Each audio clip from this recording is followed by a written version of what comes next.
Hello everyone, good to see us again. Today I like to begin with saying a big thank you to everyone that is been liking and subscribing to my channel.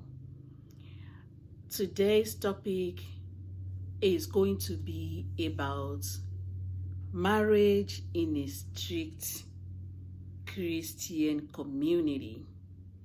As you have all known that my channel is to inspire and encourage everyone as I continue to reflect and grow on so many dogma, doctrines, and social norms that has affected me one way or another.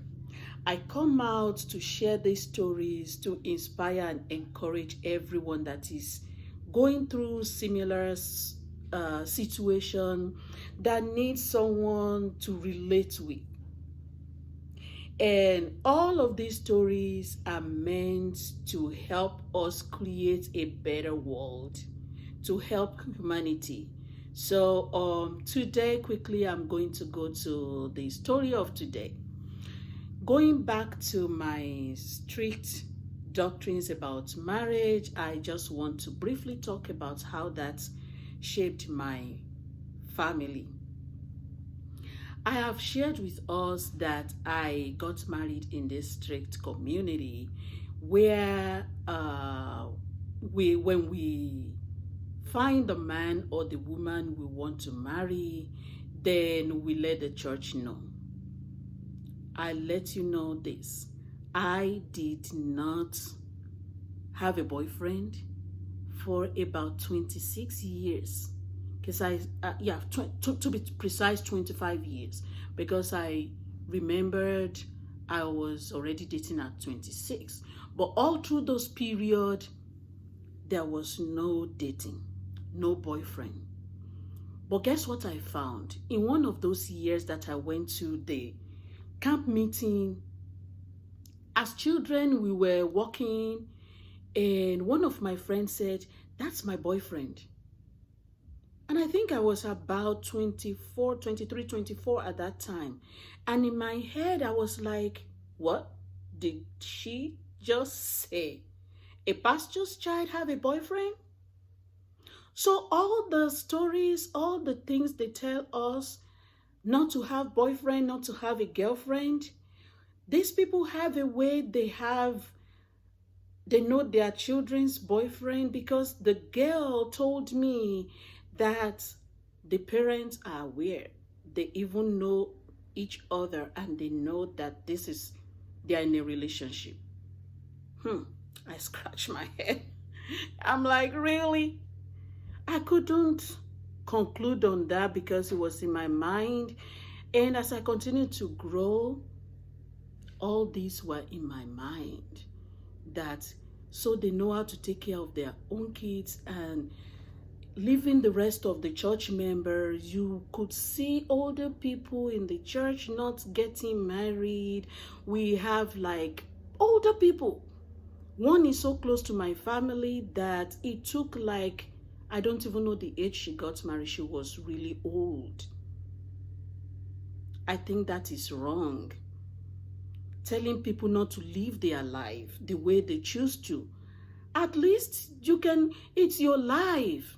Having a boyfriend doesn't mean that you are doing anything wrong.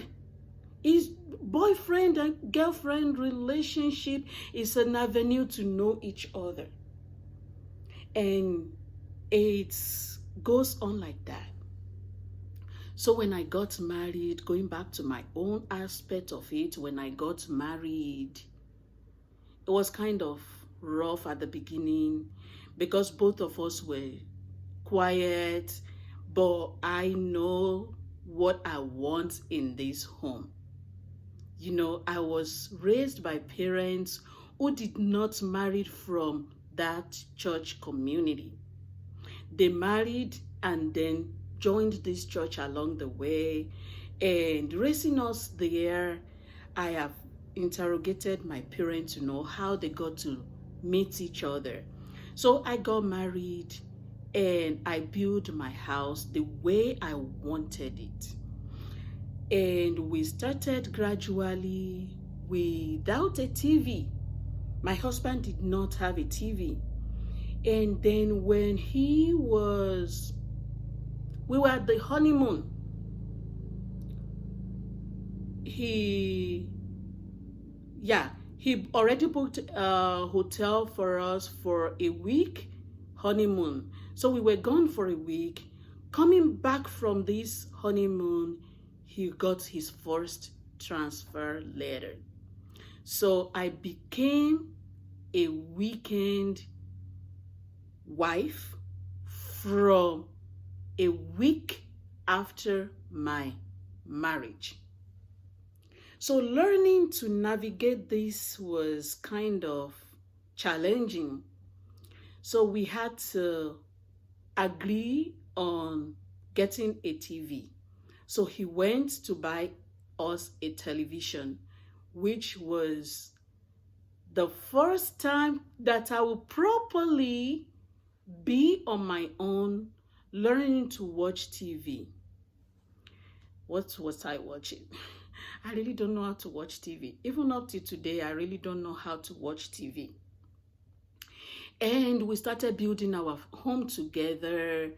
And I introduced the games that I knew from growing up with my parents and my godparents. So we started playing Ludo game. Anybody that, I don't have it here, I would have showed it to us, how Ludo looks like. I am still struggling to figure out what the name is here in the US. It's a Ludo game, which I've trained all of our children to know how to play.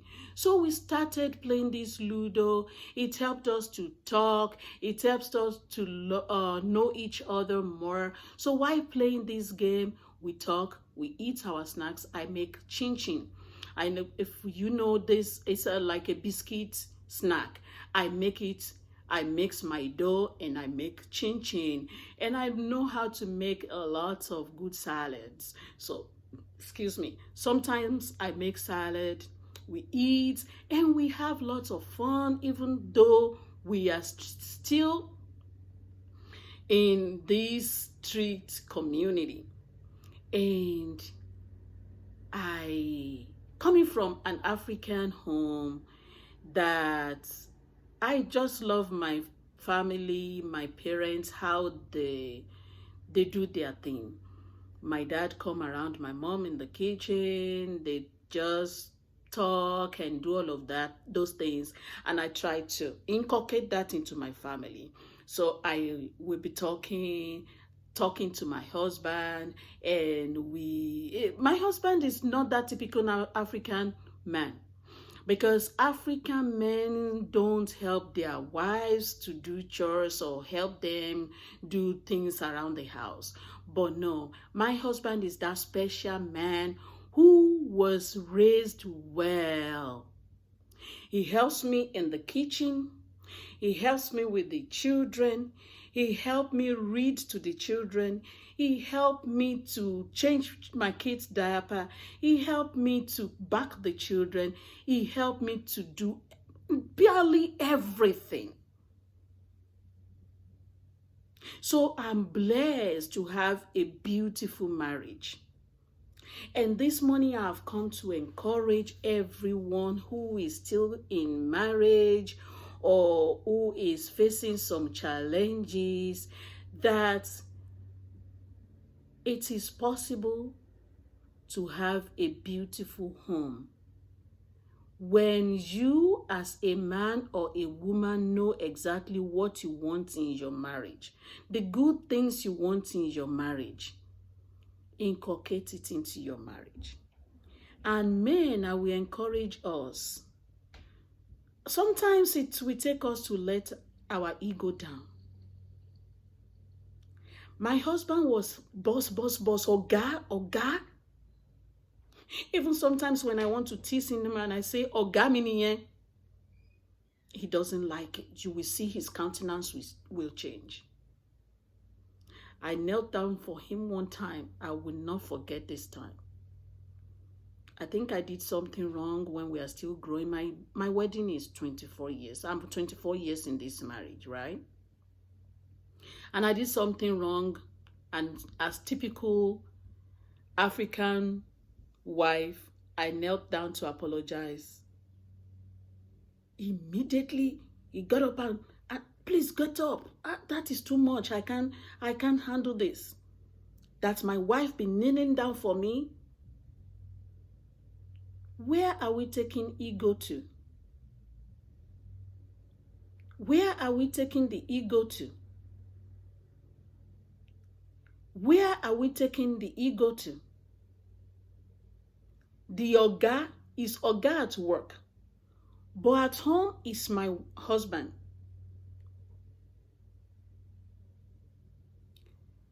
We build our home with love.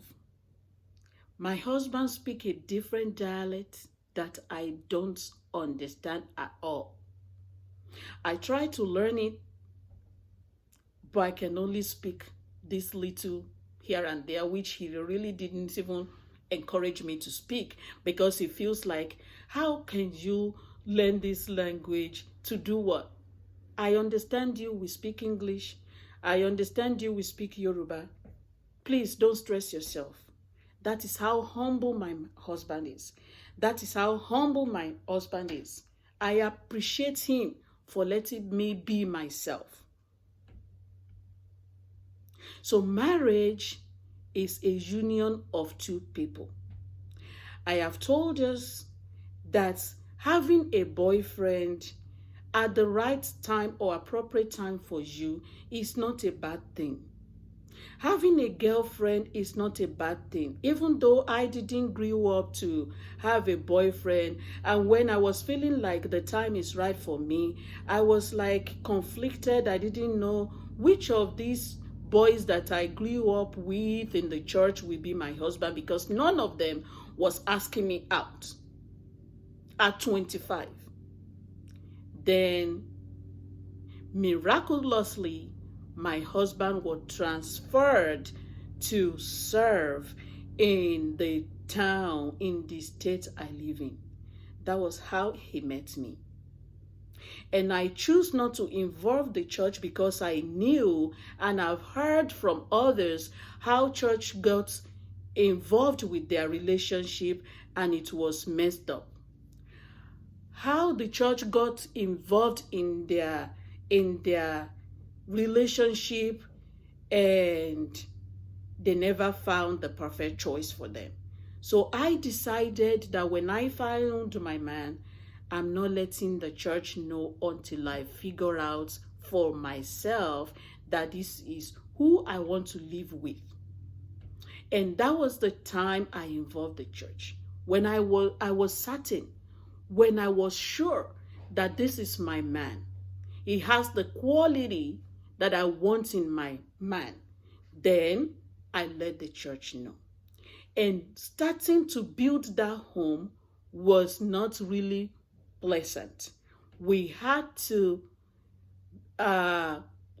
consistently, with love that we both share for each other, we were able to navigate the challenges of growing our home.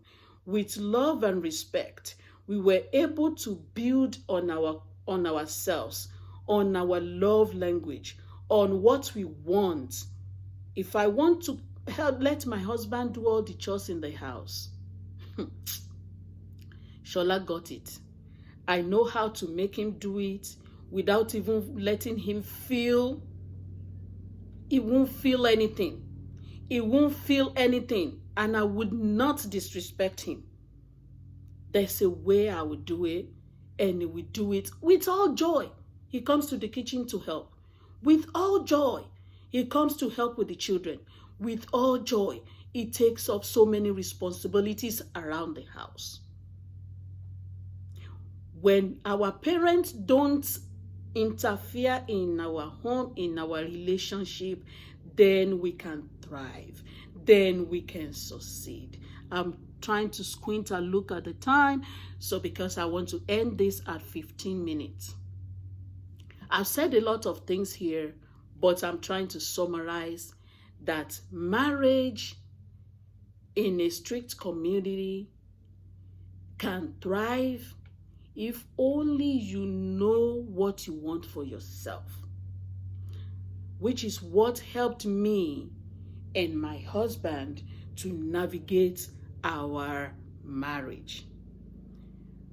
As I continue to come out to share my stories, I will still talk about the challenges to you. This is just a foundation for you to know that marriage entails two matured individuals who are able to humble themselves and see the vision of what they want in their marriage and not compare their marriage with anyone.